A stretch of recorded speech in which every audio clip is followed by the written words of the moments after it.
In the 1970s, a young factory worker in Mangalore, India, witnessed something that would change everything.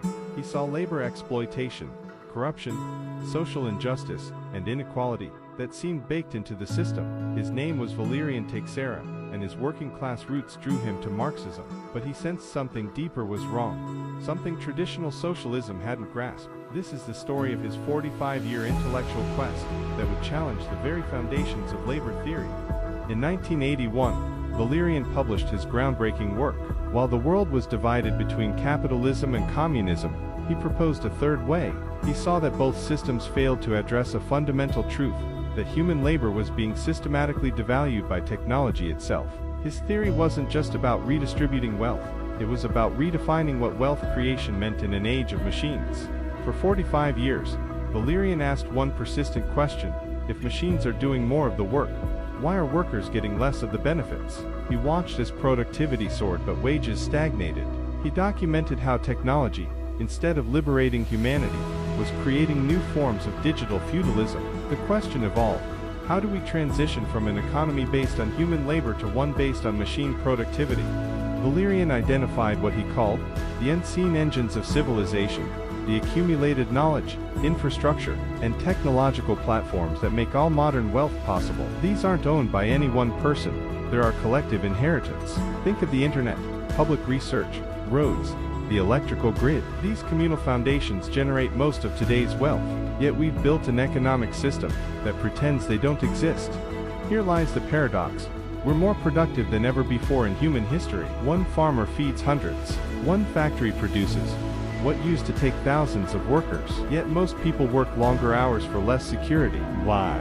Because our economic system still pretends that human labor is the primary source of value, when in reality, it's our collective technological inheritance doing the heavy lifting. Today, we stand at a historic threshold. Artificial general intelligence isn't science fiction, it's emerging reality. We're creating machines that can think, create, and problem solve. This represents the ultimate productivity revolution. But here's the critical choice: will this lead to crisis, mass unemployment, and greater inequality, or will it lead to liberation, freeing humanity from compulsory labor? The outcome depends entirely on one question: who owns the machines? If AGI is controlled by a handful of corporations, we face unprecedented concentration of wealth and power. But if we recognize AGI as part of our collective inheritance, as the latest, unseen engine of civilization, then we have a historic opportunity. We can build a world where machine productivity benefits everyone, not just a few.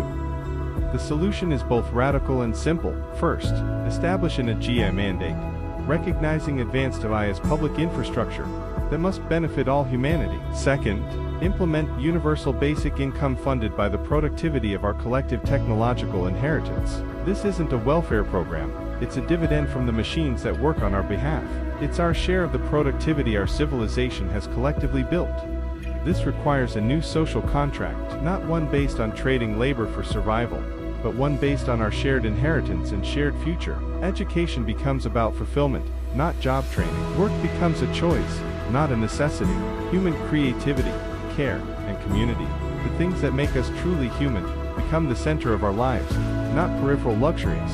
Valerian's 45-year journey brings us here, to this moment of decision. We can cling to an economic model designed for the 19th century, or we can build a future worthy of our technology. A future where machines do what they do best, produce abundance, and humans do what we do best, create, connect, care, and explore. This isn't utopian thinking, it's the logical next step in our civilization's evolution. The question is, will we take it?